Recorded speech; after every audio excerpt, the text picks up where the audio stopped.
আশ্বিন মাসে বাপের বাড়ি আসেন ভগবতী।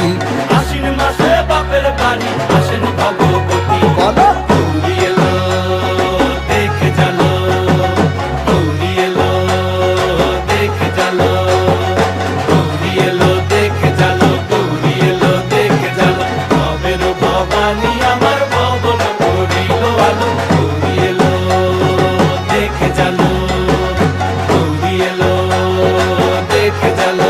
ও দেখি সিংহের উপর উইঠা চুরি, অসুরের টিকি ধরি, গলায় দিছে সাপ জড়াইয়া বুকে মারছে খুঁচা। কি